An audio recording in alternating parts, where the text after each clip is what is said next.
ధ్యానం చేద్దాం. అపోస్తులుడైన పౌలు గారు కొరింథీయులకు రాసిన మొదటి పత్రిక.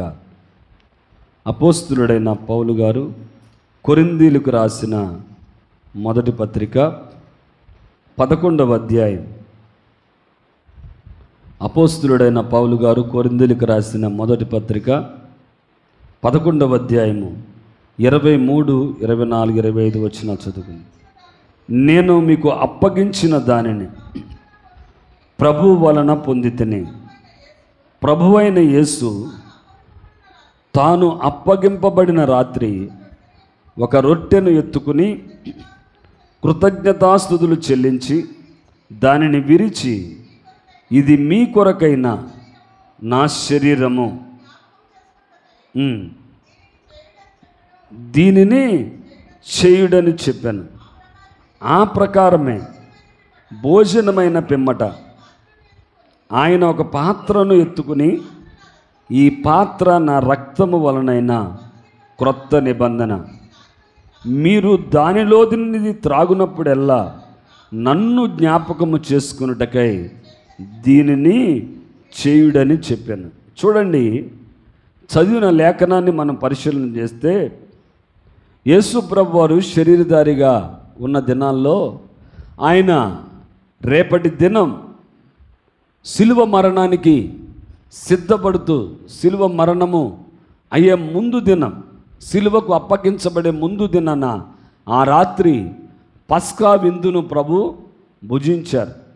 ఆయన ఆ విందులో చెప్పిన మాటలు ఇక్కడ పౌలు గారు వ్రాస్తూ ఆయన అంటున్నాడు, ఆయన ప్రభు అయిన యేసు తాను అప్పగింపబడిన రాత్రి ఒక రొట్టెను ఎత్తుకుని కృతజ్ఞతాస్తుతులు చెల్లించి దానిని విరిచి, ఇది మీ కొరకైన నా శరీరం, మీ కొరకైన విరువబడిన నా శరీరం.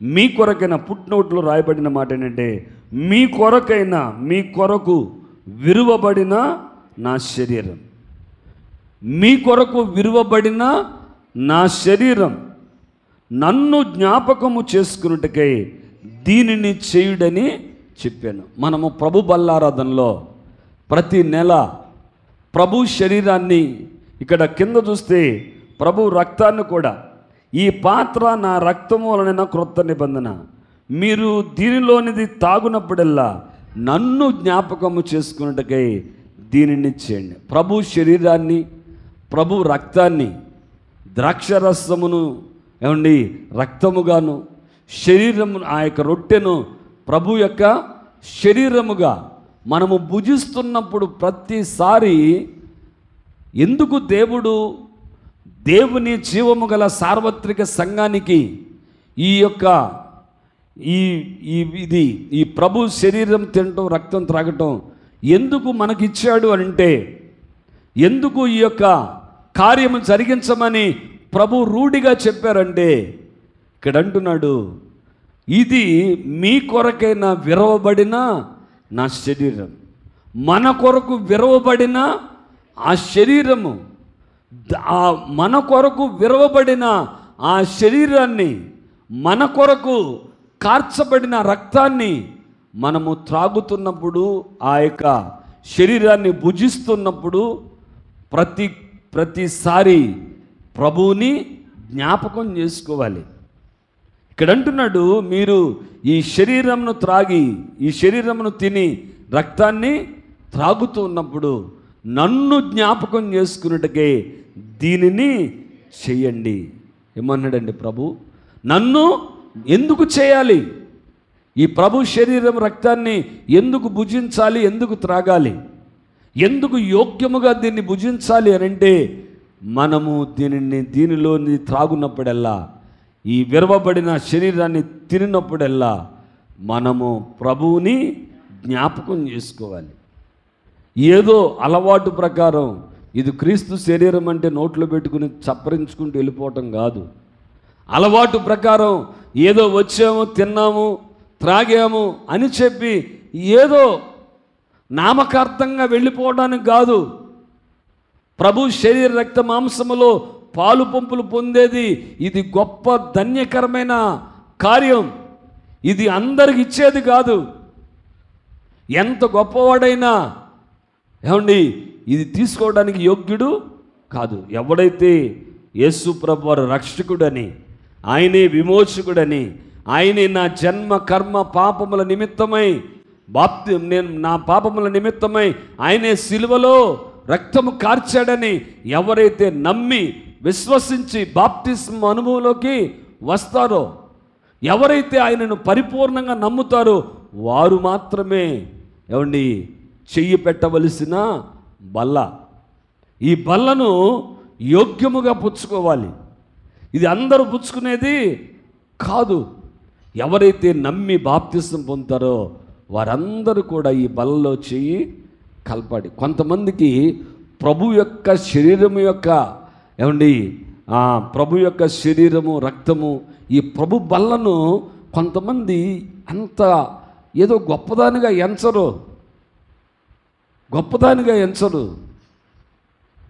ప్రభు చెప్పాడు, ఎవడు నా శరీరాన్ని తిని నా రక్తం త్రాగుతాడో వాడు నావాడు, నేను వానిలో ఉంటా, వాడు నాలో ఉంటాడు. మనము ప్రతి నెల ఒక సమయాన్ని పెట్టుకున్నాం. ప్రతి నెల మొదటి ఆదివారం ప్రభు బల్లారాధన. ఈ ప్రభు బల్లారాధనకు మనము పాలు పంపులు పొందేవారిగా ఉండాలి. అంతేగాని ఆ ప్రభు బల్లారాధన రోజునే ఎక్కడో చోటకు ఊరెళ్ళి, ఎక్కడో చోటకు ప్రాంతాలకు వెళ్ళి, అక్కడికి వెళ్ళి, ఇక్కడికి వెళ్ళి ప్రభు బల్లను పోగొట్టుకోకూడదు. అసలు ఆదివారము పునరుద్ధాన దినాన్నే పోగొట్టుకోకూడదు. ఏమండి మరీ ప్రాముఖ్యంగా ఈ ప్రభు బల్లను మనం దూరం అవ్వకూడదు. దేవుడు ఇది మనకు ఒక నిబంధనగా దేవుడు మనకు ఈ ప్రభు బల్ల ఇచ్చాడు. ప్రభు చెప్తున్నాడు, ఈ బల్లలో మనము పాలు పంపులు పొందేది. నువ్వు శరీరాన్ని తినేటప్పుడు, ఆయన రక్తమును నువ్వు త్రాగేటప్పుడు నువ్వేం చేయాలి తెలుసా? ఆయనను జ్ఞాపకం చేసుకోవాలి. ఎవరిని జ్ఞాపకం చేసుకోవాలి? దేవునిని జ్ఞాపకం చేసుకోవాలి. ఏం జ్ఞాపకం చేసుకోవాలి? ఆయన మన కొరకు, ఆయన మన పట్ల ఎంత ప్రేమ చూపాడో. రక్షణ ఉచితమే. రక్షణ దేవుడు ప్రజలకు ఉచితముగానే ఇచ్చాడు. కానీ ఈ రక్షణ వెనకాల, ఈ ప్రభు మన కొరకు ఇచ్చిన ఈ రక్షణ వెనకాల ఎంతో గొప్ప త్యాగం ఉంది, ఎంతో గొప్ప ప్రేమ ఉంది. అది మనం ఎప్పుడు గుర్తు చేసుకోవాలి. అందుకనే ప్రభు చెప్తున్నారు, మీరు దీనిని చేయనప్పుడల్లా నన్ను జ్ఞాపకము చేసుకున్నట్టుకే దీనిని చేయండి. ఏదో ఆచారంగానో అలవాటుగానో ఏదో వచ్చాం, తీసుకున్నాం, తిన్నాం, వెళ్ళిపోతున్నాం అన్నట్లుగా మీరు తీసుకోకూడదు. మీరు ఎలా తీసుకోవాలి తెలుసా? ఇది తీసుకున్నప్పుడల్లా నన్ను జ్ఞాపకం చేసుకోవాలి. ప్రభువుని జ్ఞాపకం చేసుకుంటామంటే ఆయన ప్రేమను జ్ఞాపకం చేసుకోవాలి. ఆయన మన కొరకు ఎంత త్యాగము చేశాడో ఆ త్యాగాన్ని మనం జ్ఞాపకం చేసుకోవాలి. అది జ్ఞాపకం చేసుకోవటం అంటే ఏమండి, మేము ప్రతిరోజు ఇంట్లో నుండి బయటికి వెళ్ళేటప్పుడు జ్ఞాపకం చేసుకుంటామండి. ప్రభువుని జ్ఞాపకం చేసుకుంటాం, ప్రార్థన చేసుకుంటాం, యేసు రక్తం వేసుకుంటాం. ఇది కాదు జ్ఞాపకం. ఆయన ప్రేమను మరొకసారి తలపోసుకోవటం, మరొకసారి ఆయన మన కొరకు ఎంత త్యాగం చేశాడు, మన కొరకు మన పట్ల ఎంత ప్రేమను అయినా వ్యక్తము చేశాడు. దేవుడు లోకమును ఎంతో ప్రేమించాను.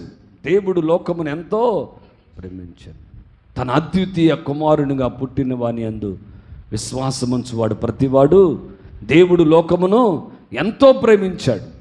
ఆ ప్రేమించిన దేవుడు తన ఒక్కడై ఉన్న కుమారుణ్ణి మన కొరకు బలిగా, అర్పణగా దేవుడు మనకు ఇచ్చేసాడండి.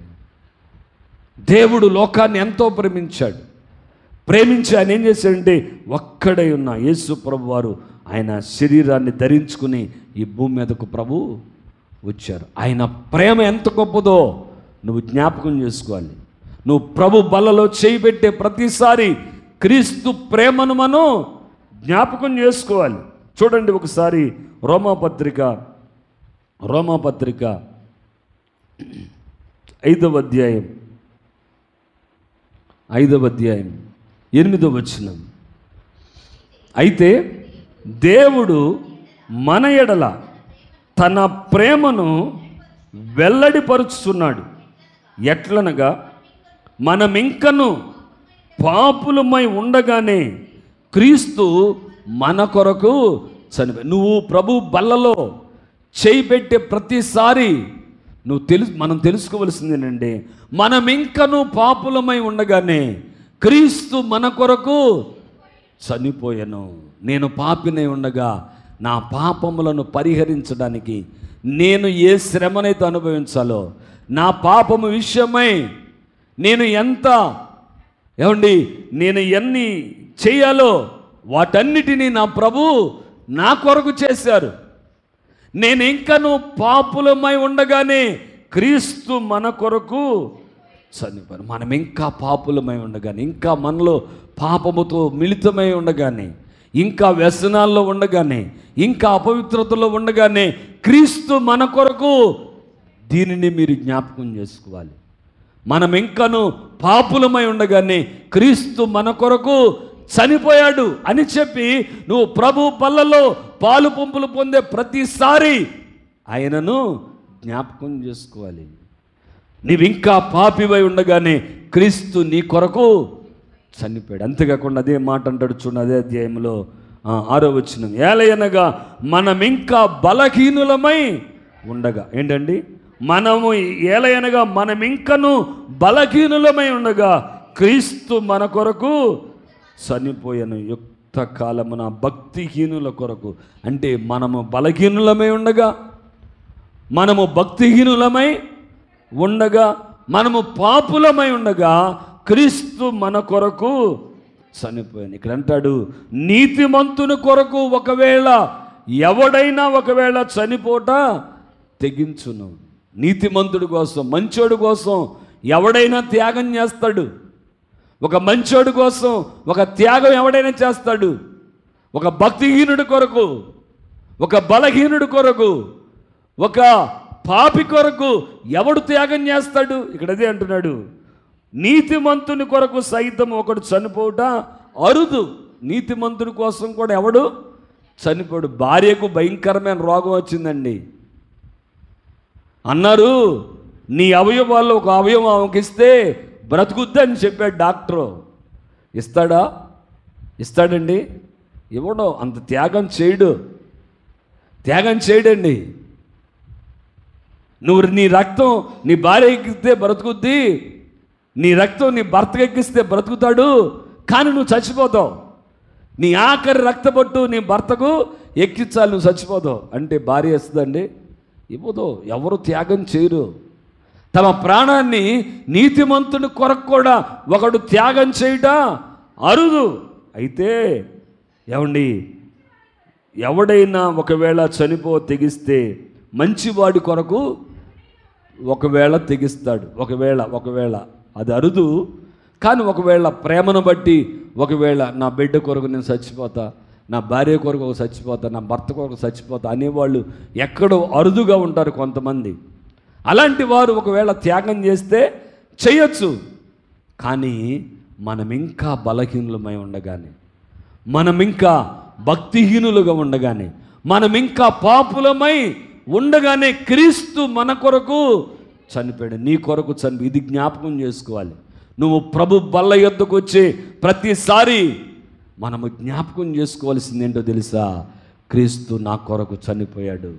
నేను ఇంకా భక్తిహీనుడనే ఉండగానే, నేను ఇంకా బలహీనుడనే ఉండగానే, నేను ఇంకా పాపినై ఉండగానే నన్ను ప్రేమించి నా కొరకు నా ప్రభు తన ఆఖరి రక్త బొట్టు వరకు నా కొరకు కాల్చాడు అని మనము జ్ఞాపకం చేసుకోవాలండి. అందుకనే పౌలు గారు అంటున్నారు, దీనిని చేయనప్పుడల్లా మీరు ఆయనను జ్ఞాపకం చేసుకోండి.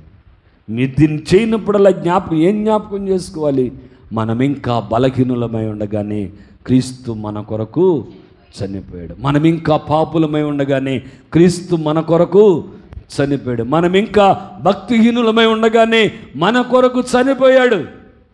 ఒక పాపి కొరకు పరిశుద్ధుడైన దేవుడు చనిపోయాడు. ఇది మనం ఎప్పుడు జ్ఞాపకం చేసుకోవాలి. ప్రభు బల్ల యొద్దకు వచ్చేటప్పుడు, ఆయన కృపాసనం దగ్గరకు వచ్చేటప్పుడు, ప్రభు బలలో చేయి పెట్టే ప్రతిసారి ఏదో వస్తున్నాం తింటున్నాం అన్నట్లుగా కాదు.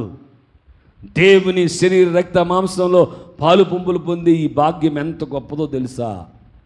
ఏమండి, యేసు ప్రభు వారి యొక్క వస్త్రపు చెంగు ముట్టిన 12 ఏళ్ల నుండి రక్తస్రావములతో నింపబడిన ఆ స్త్రీ ఏమైందో తెలుసా? స్వస్థపరచబడింది. వస్త్రపు చెంగులోనే అంత ప్రభావం ఉంటే ఆయన శరీరంలో ఎంత ప్రభావం ఉంది, ఆయన రక్తములో ఎంత ప్రభావం ఉంది. మనం ఏమండి ప్రభు శరీరాన్ని రక్తాన్ని భుజించే ప్రతిసారి మనము జ్ఞాపకం చేసుకోవాలి ఏంటంటే ఆయన మన కొరకు చనిపోయాడు, మన కొరకు శ్రమ అనుభవించాడు, మన కొరకు ఏమండి కొరడా దెబ్బలను ఆయన భరించాడు. మనం ఇంకా పాపులమై ఉండగానే, భక్తిహీనులమై ఉండగానే, ఇంకా మనము ఏమండి దేవుని నమ్మని స్థితిలో ఉండగానే క్రీస్తు మన కొరకు చనిపోయాడని మనము ప్రతిసారి జ్ఞాపకం చేసుకోవాలి. మరి మనం జ్ఞాపకం చేసుకుంటున్నామా? ప్రభు యొక్క బల్ల దగ్గరికి వచ్చినప్పుడు మనం జ్ఞాపకం చేసుకుంటున్నామా?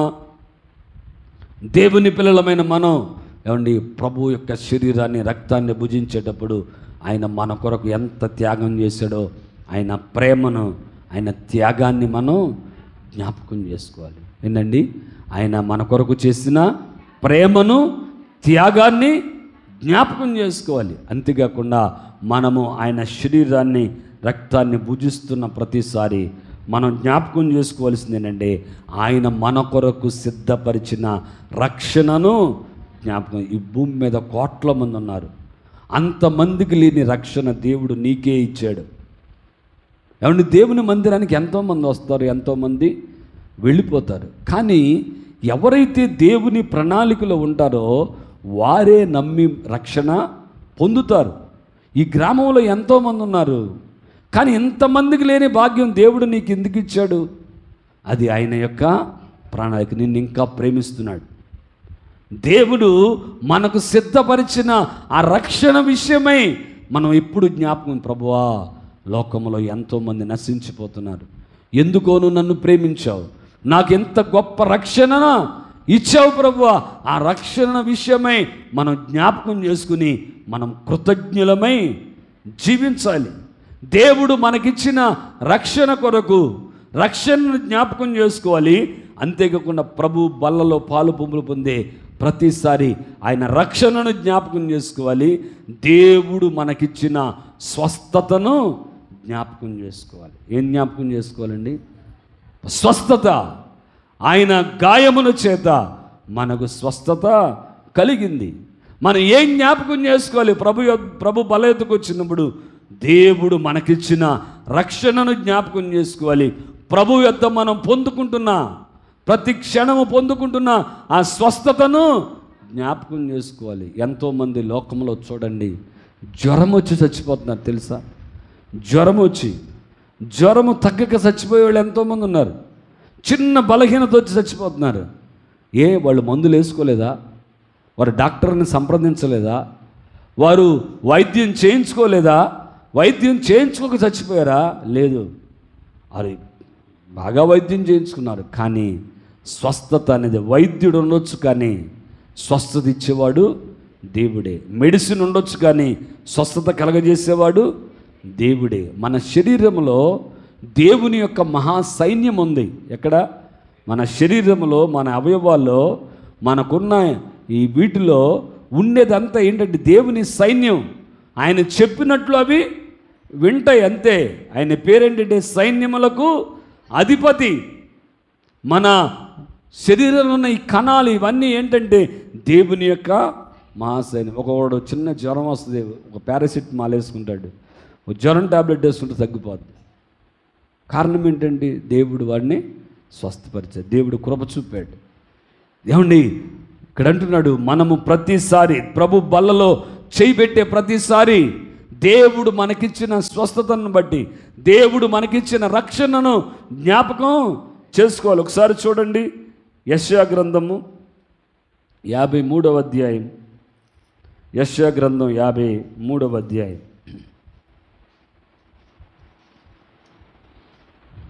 చూడండి 5వ వచనం. మన అతిక్రమములను బట్టి అతడు గాయపరచబడెను, మన దోషమును బట్టి మన సమాధానార్థమైన శిక్ష అతని మీద పడెను, అతడు పొందిన దెబ్బల చేత మనకు స్వస్థత కలుగుచున్నది. మనమందరము గొర్రెల వలె త్రోవ తప్పితిమి, మనలో ప్రతివాడు తనకిష్టమైన త్రోవను తొలిగెను. యెహోవా మనందరి దోషమును అతని మీద మోపెను. అతడు దౌర్జన్యమునందెను, బాధింపబడినను అతడు నోరు తెరవలేదు. వదకు తేబడు గొర్రె పిల్లయు బొచ్చు కత్తిరించు వారి ఎదుట గొర్రెయు మౌనముగా ఉన్నట్లు అతడు నోరు తెరవలేదు. అన్యాయపు తీర్పు పొందిన వాడై అతడు కొనుపోబడెను.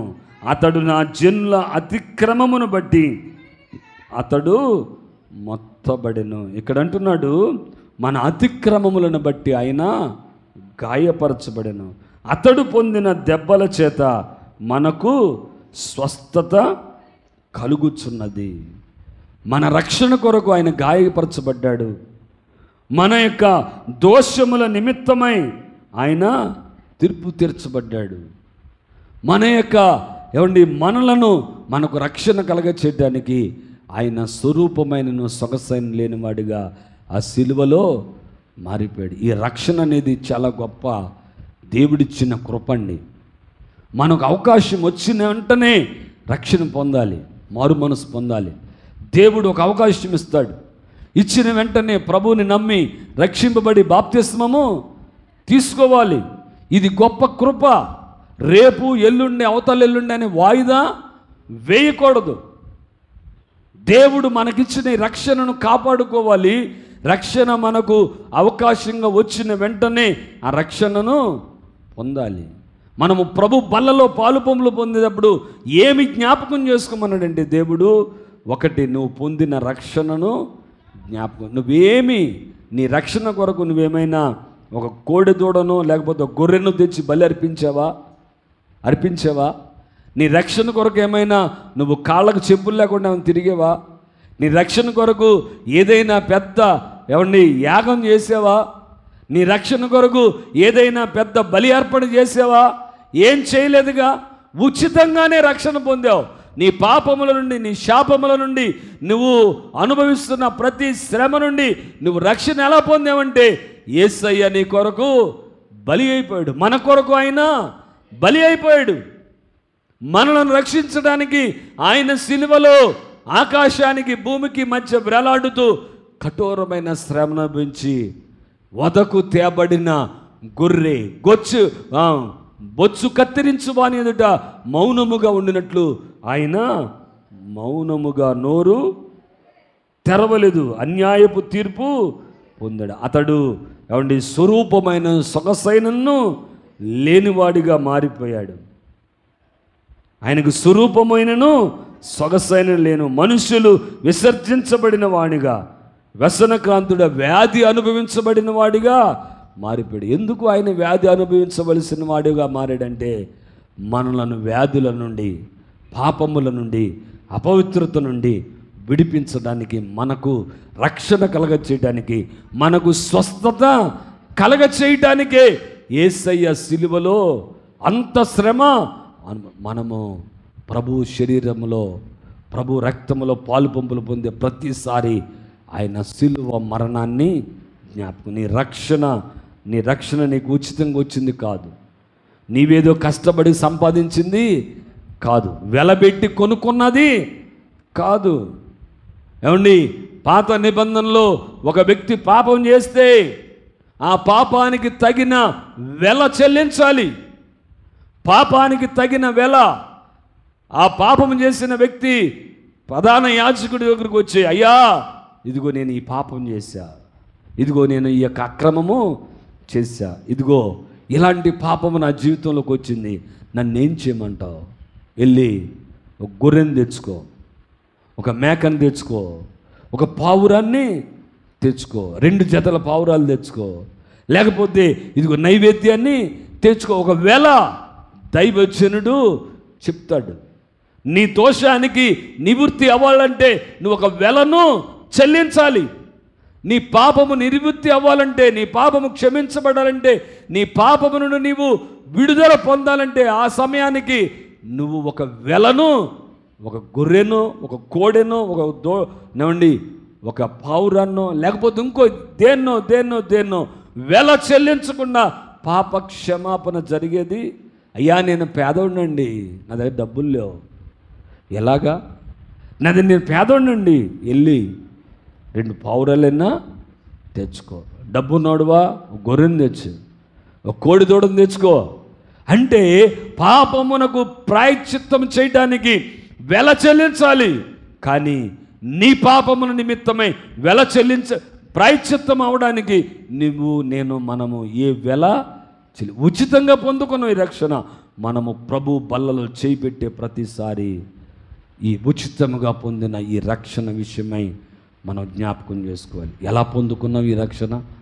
అయ్యో నా కొరకు, నా పాపముల కొరకే ఆయనే బలి అయిపోయాడు, నా పాపమంతా ఆయన మీద మోపబడింది, సొగసైనను స్వరూపమైన లేనివాడిగా మార్చబడ్డాడు అని చెప్పి నువ్వు ప్రభు బల్లలో చేయి పెట్టే ప్రతిసారి ఆయనను నీ రక్షణను జ్ఞాపకం చేసుకోవాలి.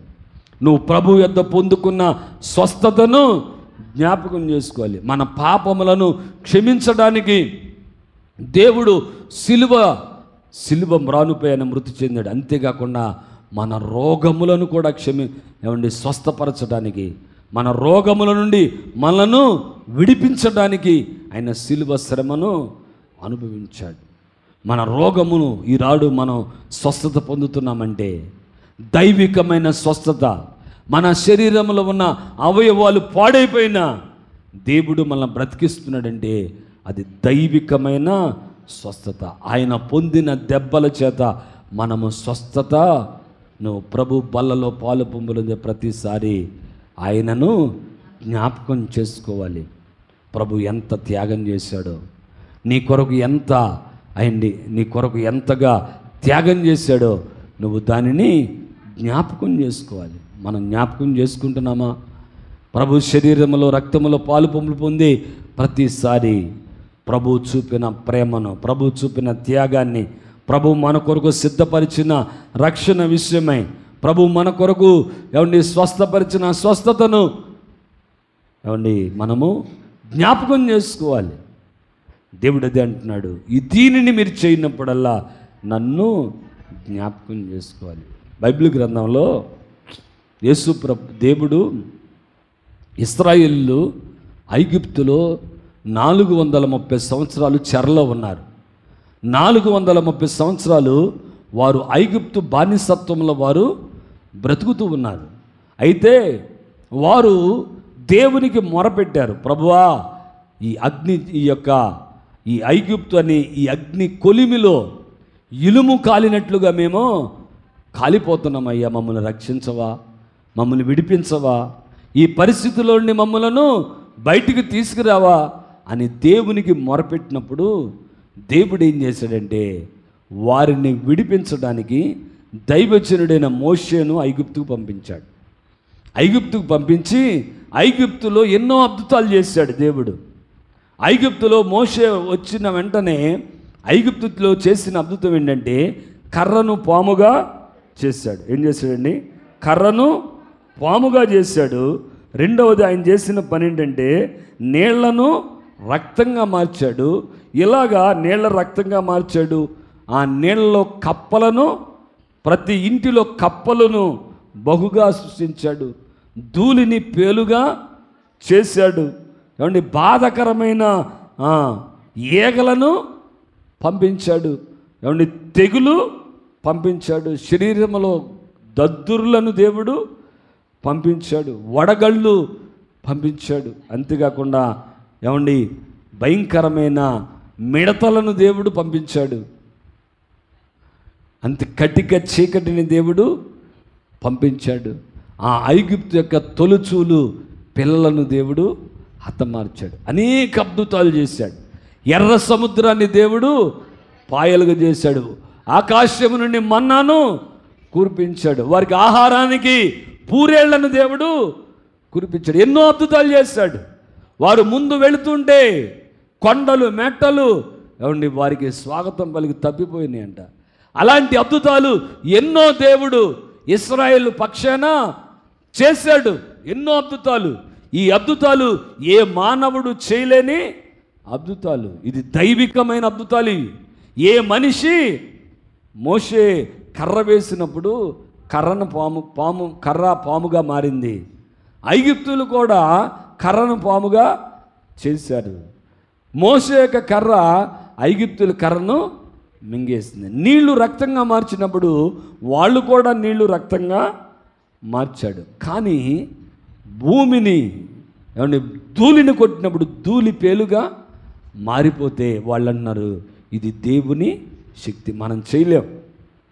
దేవుని శక్తిది ఇది. ఎవరు మనుషులు ఇక వారు చేతులెత్తేసారు. దేవుని శక్తి మనం చేయలేము. ఇక ఏదో 2-3 చేయగలిగారు కానీ ఇక కదిమయ్యి అంటే ఐగుప్తులో చేసిన అద్భుతాలన్నీ ఏ మానవుడు చేయలేని అద్భుతాలను దేవుడు చేశాడు. ఎర్ర సముద్రాన్ని పాయలుగా చేశాడు. యోర్దానును వెనుకకు మళ్లించాడు.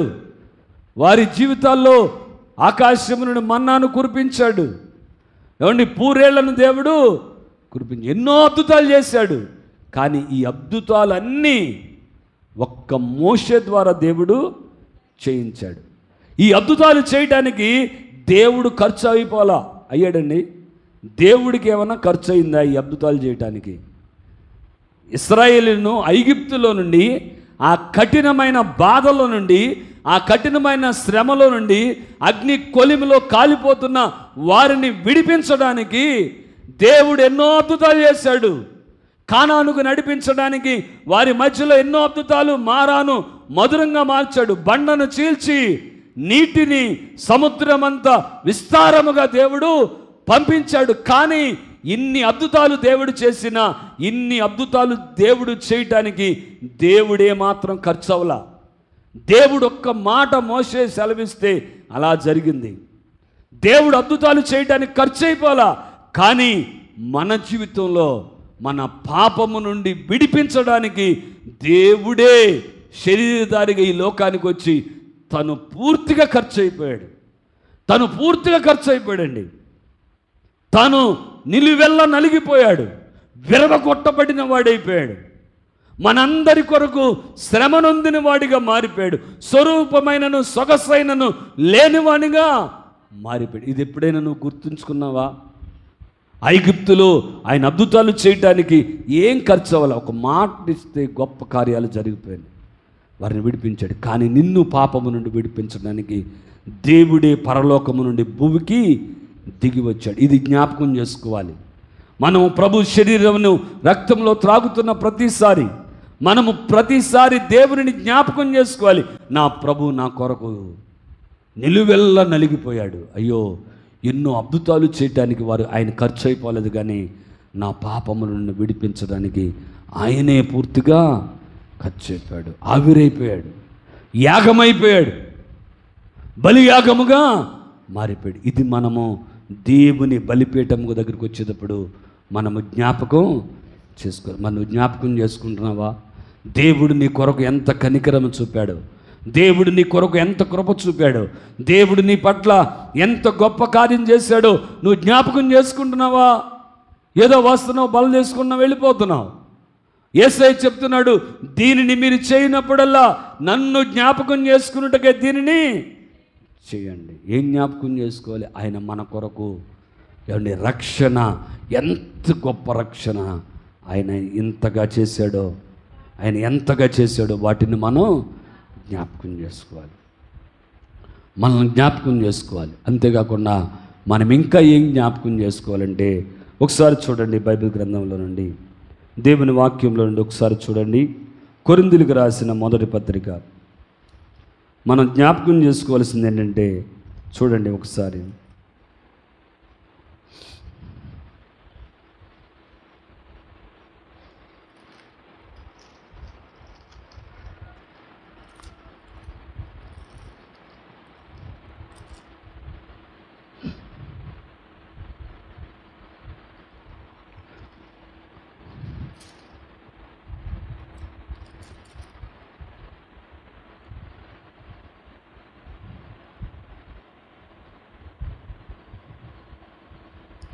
2వ వచనం చూడండి. 6వ అధ్యాయము కొరింథీయులకు రాసిన మొదటి పత్రిక.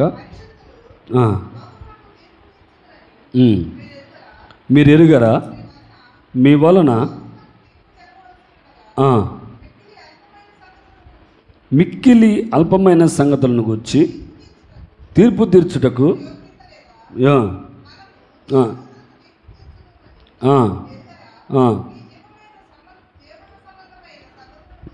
జీవన సంబంధమైన సంగతులను గూర్చి మరీ ముఖ్యముగా మరొక మాట చూడండి ఒకసారి దేవుని వాక్యములో నుండి. అదే కొరింథీయులకు రాసిన మొదటి పత్రిక 7వ అధ్యాయము 23వ వచనం. 7వ అధ్యాయం 23వ వచనం. మీరు విలువ పెట్టి కొనబడిన వారు గనుక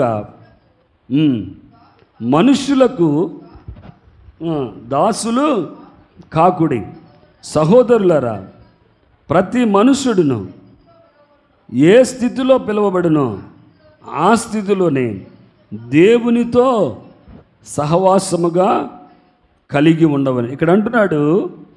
మీరు విలువ పెట్టి, మనం జ్ఞాపకం చేసుకోవాల్సింది ఏంటంటే, మనము విలువ పెట్టి కొనబడిన వారం.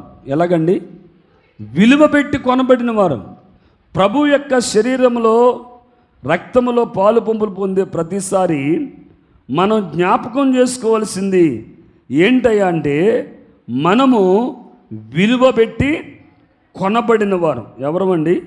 మనము విలువ పెట్టి కొనబడం. విలువ, మనం విలువ పెట్టి కొనబడిన వారం. ఏదో ఉచితంగా పొందింది కాదు, విలువ పెట్టి. ఇక్కడ అదే అంటున్నాడు భక్తుడైన పౌలు గారు అన్నారు, మీరు విలువ పెట్టి కొనబడిన వారు గనుక మనుష్యులకు మీరు దాసులు కాకుడి. దేవుడు మనల్ని విలువ పెట్టి, మనం ప్రభు బల్లలో పాలు పంపులు పొందే ప్రతిసారి మనం జ్ఞాపకం చేసుకోవలసింది ఏంటంటే, నేను విలువ పెట్టి కొనబడినవాడు నా ప్రభు కొరకు. ఇప్పుడు మనం ఒక వస్తువు విలువ పెట్టి కొనుక్కున్నామండి. దేన్ని కొన్నాం? అది మన కొరకు, నా కొరకు నేను కొనుక్కున్నది. అలాగే దేవుడు కూడా, యేసయ్య కూడా మనలను విలువ పెట్టి కొన్నాడు. ఎందుకు కొనుక్కున్నాడు? ఊరిలో విడిచిపెడతానుగా. ఎందుకు కొన్నాడండి? కొని నిన్ను ఎక్కడో రోడ్ల మీద తిరగమని వదిలిపెట్టేశాడా? కొనేసి ఎక్కడో అపవిత్రమైన స్థలంలో బ్రతకరాని వదిలిపెట్టడానికి నిన్ను కొన్నాడా?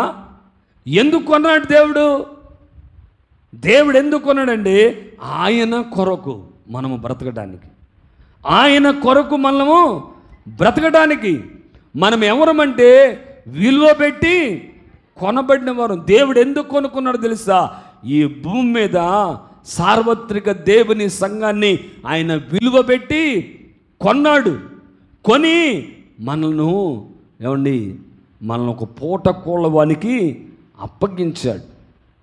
మనలో ఉన్న డాగులన్నీ కడగటానికి, మనలో ఉన్న అపవిత్రత అంతా కడిగి శుద్ధీకరించి, మనము ఆయన కొరకు ఒక కన్యకగా, పవిత్రురాలైన కన్యకగా మారడానికి దేవుడు మనలను కొనుక్కున్నాడు.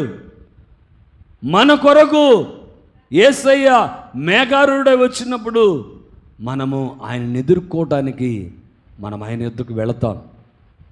ఈ సంఘము దేవుని సార్వత్రిక జీవము గల దేవుని సంఘము వధువు సంఘముగా ఆయన ఎద్దుకు కొనుపోబడుద్ది. ఒక వధువుగా, నవ వధువుగా మనము ఆయన కొరకు ఈ భూమి మీద సిద్ధపరచబడ్డానికి దేవుడు తన రక్తాన్ని కార్చి మనలను కొన్నాడు. ఇది జ్ఞాపకం చేసుకోవాలి. నేను నా సొత్తు కాదు, మీరు మీ సొత్తు కాదు, మీరు విలువ పెట్టి కొనబడినవారు. మనం ఇప్పుడు ఒక వస్తువు కొనుక్కున్నామండి. కొనుక్కున్న తర్వాత ఆ వస్తువు మన సొత్తు. ఎవరైతే కొనుక్కున్నారో ఆ వస్తువుని, ఆ కొన్నవాని సొత్తు. ఇక ఆ వస్తువు యొక్క ఇష్టాలు ఎక్కడ పనిచేయవు, ఆ వ్యక్తి యొక్క ఇష్టం ఎక్కడ పనిచేయదు. ఒకడు దాసుడుగా కొనుక్కున్నాడండి యజమానుడు. ఇక దాసుడు యజమానుడి చిత్తము నెరవేర్చాలంతే. అంతేగాని దాసుడు ఇష్టం వచ్చినట్లుగా నేను అక్కడ తిరిగి వస్తా, ఇక్కడ తిరిగి వస్తా, ఇక్కడికి వెళ్ళి వస్తా, అక్కడికి వెళ్ళి వస్తా అంటే కుదరదు. మనలను కూడా దేవుడు విలువ పెట్టి కొన్నాడు. ఎందుకు కొన్నాడంటే ఈ భూమి మీద చూడండి ఒకసారి కొరింథీయులకు రాసిన పత్రిక చూడండి, కొరింథీయులకు రాసిన రెండవ పత్రిక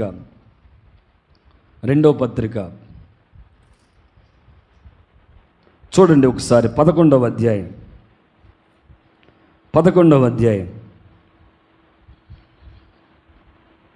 2వ వచనం.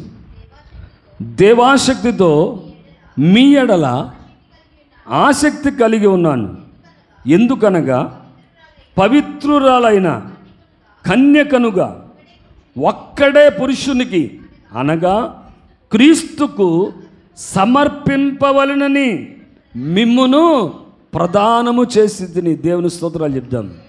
మనం ఎప్పుడు జ్ఞాపకం చేసుకోవలసింది ఏంటంటే, నేను ప్రభువుకి ప్రదానము చేయబడ్డా. ఇక్కడ అంటున్నాడు, ఎందుకనగా పవిత్రులైన కన్యకగా ఒక్కడే పురుషునికి అనగా క్రీస్తుకు సమర్పింపవలనని మిమ్మును ప్రదానము చేసి తిని. మనము ఇప్పుడు ఎవరికి ప్రదానం చేయబడ్డామంటే క్రీస్తుకు ప్రదానము చేయబడ్డాం.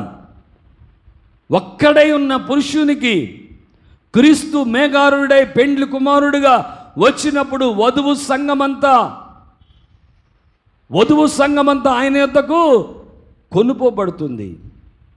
కాబట్టి మనము ప్రభు శరీర రక్త మాంసంలో పాలు పంపులు ప్రతిసారి మనం జ్ఞాపకం, నేను ప్రభు కొరకు నేను ప్రదానము చేయబడిన కన్యకను, ప్రభు కొరకు ప్రదానము చేయబడిన ఒక కన్యకను. కాబట్టి నా కన్యత్వమును నేను కాపాడుకోవాలి, నా పరిశుద్ధతను నేను కాపాడుకోవాలి, దేవుడు నాకు ఇచ్చిన పవిత్రతను నేను కాపాడుకోవాలి అని చెప్పి నువ్వు ఎప్పటికప్పుడే నువ్వేం చేయాలంటే నువ్వు జ్ఞాపకం చేసుకోవాలి. ఏం జ్ఞాపకం చేసుకోవాలంటే, నేను వధువును, ఆయన వరుడు. ఇక్కడ అంటాడు పౌలు గారు అంటారు, సర్పము తన కుయుక్తి చేత అవ్వను మోసపరిచినట్లు మీ మనస్సులు చెరపబడి క్రీస్తు ఎడలున్న సరళతను పవిత్రను ఎట్లయినా తొలగిపోదురేమో భయపడుచున్నాను. అపవాది ఏం చేస్తానంటే, క్రీస్తు ఎడలున్న ఆ సరళత నుండి, ఆ మంచితనము నుండి, ఆ మంచితనము నుండి, ఆ ప్రేమ నుండి అపవాది ఏం చేస్తాడంటే ప్రజలను తొలగించి వేస్తూ ఉన్నాడు. మనం ఎప్పుడు జ్ఞాపకం, నీకు వ్యర్థమైన తలంపు వచ్చినప్పుడల్లా, ఒక పాపపు కోరిక వచ్చినప్పుడల్లా నువ్వు గుర్తు చేసుకోవాల్సింది ఏంటో తెలుసా? నేను ప్రభువుకి ప్రతిష్ఠించబడిన వ్యక్తిని, నేను ప్రభు కొరకు బ్రతకడానికి ప్రభు నన్ను కొనుక్కున్నాడు, ఆయన కొరకు ఈ లోకంలో జీవించడానికి ప్రభు నన్ను కొనుక్కున్నాడు అని చెప్పి మనము ఎప్పటికప్పటి జ్ఞాపకం చేసుకోవాలి. పవిత్రులైన కన్యకగా నిన్ను దేవుడికి ప్రదానము చేయబడ్డావు. నీ పవిత్రతను, నీ పరిశుద్ధతను దేవుడు నీకు ఇచ్చిన పవిత్రతను ఎంతో జాగ్రత్తగా కాపాడుకోవాలి. మనం ఇప్పుడు జ్ఞాపకం చేసుకోవాలి, నేను ప్రభు కొరకు ప్రతిష్ఠించబడిన వ్యక్తిని, ప్రభు కొరకు జీవించవలసిన వ్యక్తిని. యేసు ప్రభు వారు ఒక ఉపమానం చెప్పారు. ఒక స్త్రీకి 10 వెండి నాణేలు ఉన్నాయంట. ఎక్కడి ఆమెకు? ఒక స్త్రీకి 10 వెండి నాణేలు ఉన్నాయి. ఇశ్రాయేలు సంప్రదాయంలో ఒక వ్యక్తి ఒక స్త్రీని ప్రదానము చేసుకున్నప్పుడు 10 వెండి నాణేలతో కలిగిన 10 వెండి నాణేలు కలిగిన ఒక దండ ఆమెకు వేస్తారు మెడలో. ఈ ప్రదానము చేయబడిన ఈ స్త్రీ, నేను ప్రదానము చేయబడిన వ్యక్తిని అని చెప్పి ఈమెం చేయాలంటే, ఆ వరుడు, పెండ్లి కాబోతు ఆ వరుడు ఏ వ్యక్తి అయితే ఆమెను ప్రదానం చేసుకున్నాడో ఆ వ్యక్తి ఇచ్చిన 10 వెండి నాణేలను అతడు వచ్చే వరకు జాగ్రత్తగా కాపాడుకోవాలంట. వాటిలో ఒక్కటైనా పోతే ఇక ఆమెను అతడు పెళ్లి చేసుకోడు. అది వారికి ఉన్న సంప్రదాయం. అయితే ఒక వ్యక్తికి 10 వెండి నాణాలు కలిగి ఉంది. అయితే ఈమె పొరపాటును అజాగ్రత్త వలన ఏదో ఒక విధంగా ఒక వెండి నాణ్యాన్ని పోగొట్టుకుంది. ఇక ఆమె కంగారు పడిపోతుంది. అమ్మో, ఇవాళ వస్తాడేమో వరుడు, రేపు వస్తాడేమో, నా కాబోయే భర్త ఇప్పుడు వస్తాడో, ఆయన వచ్చినప్పటికీ ఈ వెండి నాణ్యంలో ఒక వెండి నాణ్యం లేకపోతే నన్ను విడిచిపెట్టి వెళ్ళిపోతాడేమో అని చెప్పి ఆమె చేసిన పని ఏంటంటే ఫస్ట్ ఆమె దీపాన్ని వెలిగించింది, ఇల్లు ఊడ్చింది, వెతికింది. అది వెతికే వరకు ఆమె కష్టపడి వెతికి దానిని సంపాదించుకుంది. ఆ 10 వెండి నాణ్యాల విషయమే ఆమె ఎంతో జాగ్రత్తగా ఉంది. దేవుడు కూడా మనల్ని ప్రదానం చేసుకున్నాడండి. మనకు కూడా దేవుని కొన్ని ఆజ్ఞలను ఇచ్చాడు. మనం ఎప్పటికప్పుడే వాటిని జ్ఞాపకం చేసుకునే వారిగా ఉండాలి. మనము ప్రభు శరీరాన్ని రక్తాన్ని త్రాగే ప్రతిసారి నువ్వెక్కడ పడిపోయావో, ఏది పోగొట్టుకున్నావో, దేవుడిచ్చిన పరిశుద్ధత విషయంలో ఎక్కడ డాగంటిందో, నీ శరీరానికి నీ వస్త్రానికి ఎక్కడ డాగంటిందో, ఎక్కడ మలినమంటిందో వాటన్నిటిని నువ్వు జ్ఞాపకం చేసుకోవాలి. ప్రభు బలెత్తుకు వచ్చినప్పుడు ప్రతి దినము నీవు జ్ఞాపకం చేసుకొని, నేను ప్రభు కొరకు బ్రతకవలసిన వ్యక్తిని, నేను ప్రభు కొరకు జీవించవలసిన వ్యక్తిని, నేను ప్రభు కొరకు మాత్రమే ప్రదానము చేయబడిన వ్యక్తిని అని చెప్పి నువ్వు ఎప్పటికప్పుడే జ్ఞాపకం చేసుకోవాలి. ప్రభు యొక్క ఆ శరీరాన్ని రక్తాన్ని తాగుతున్నప్పుడు ప్రతి దినము మనము ప్రభు శరీరాన్ని ప్రతి దినము వాటిని జ్ఞాపకం చేసుకోవాలి. ఈనాడు అనేకుల జీవితాలు మనం చూస్తే దేవుడు ఎందుకు మనల్ని కొనుక్కున్నాడు, ఎందుకు మనలను దేవుడు తన కొరకు జీవించడానికి కొనుక్కున్నాడు అర్థం చేసుకునే మనస్తత్వాల్లో ఉన్నారు. ఏదో వస్తున్నారు, మందిరానికి పోతున్నారు తప్ప ప్రభు కొరకు బ్రతకాలి, నేను ప్రభు కొరకు ప్రతిష్ఠించబడిన వ్యక్తిని, ప్రభు కొరకు అదిగో నా ప్రభు అయిన వరుడు నా కొరకు రాబోతున్నాడు, పెండ్లి కుమారుడు నా కొరకు రాబోతున్నాడు, నా పవిత్రతను కాపాడాలి, దేవుడు నాకు ఇచ్చిన ఆ సరళత నుండి నేను తొలగిపోకుండా పవిత్రతను కాపాడుకోవాలి అని చెప్పి మనం ఏం చేయాలంటే ఎప్పటికప్పుడు వినయ భయభక్తులతో దేవుడు మనకిచ్చిన ఆజ్ఞల విషయంలో నమ్మకముగా ఉండాలి. అదే అంటున్నాడు దేవుడు, నిన్ను నీవు జ్ఞాపకం చేసుకో, నేను చేసిన త్యాగాన్ని జ్ఞాపకం చేసుకో, నేను నీ పట్ల ఎంత ప్రేమ చూపిన ఆ ప్రేమను జ్ఞాపకం చేసుకో, నీకెంత రక్షణ ఉచితంగా ఇచ్చిన దాన్ని జ్ఞాపకం చేసుకో. అంతేకాకుండా నీవు నా కొరకు సిద్ధపరచబడిన వధువు అని మన జీవితాంతం ఎప్పటి వరకు జ్ఞాపకం చేసుకోవాలి. ఏమండి ఇక్కడ అంటాడు చూడండి ఒకసారి, అదే కొరింథీయులకు రాసిన పత్రికలో,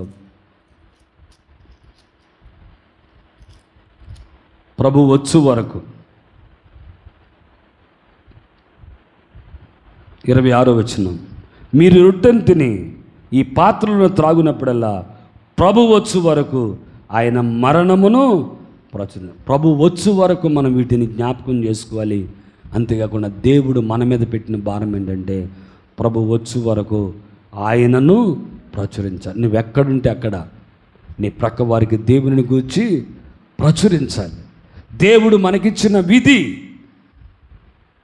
మనం ప్రభు బలలో పాలుపంపు పొందే ప్రతిసారి ప్రభు యొక్క దేవుడు మన కొరకు చూపిన ప్రేమను, త్యాగాన్ని, దేవుడు మన కొరకు చేసిన ఆ విమోచనను, దేవుడు మనకిచ్చిన స్వస్థతను, దేవుడు మనకిచ్చిన రక్షణను జ్ఞాపకం చేసుకుని ప్రభు కొరకు బ్రతకాలి, ప్రభు కొరకు బ్రతకాలి. దేవుడు మనల్ని ఏ విధంగా అయితే ప్రదానం చేసుకున్నాడో, ప్రదానము చేయబడిన కన్యక ఎంత పరిశుద్ధముగా తన 10 వెండి నాణేలను కాపాడుకుందో, అలాగే దేవుడు మనకిచ్చిన ఈ వాక్యపు విధులను మనము కూడా కాపాడుకోవాలి. అట్టి కృప పరిశుద్ధాత్మ దేవుడు మనందరికీ దయచేయను గాక. ఆమేన్. అందరూ కూడా మోకరించండి, ప్రార్థన చేసుకుందాం. ఒక్క నిమిషం మోకరించండి. ప్రభు శరీరము రక్తాన్ని త్రాగే మనము ప్రభు యొక్క శ్రమను జ్ఞాపకం చేసుకో, ప్రభు నీ కొరకు చూపిన ప్రేమను జ్ఞాపకం చేసుకో, ప్రభు నీ కొరకు చేసిన ఆ త్యాగాన్ని జ్ఞాపకం చేసుకో.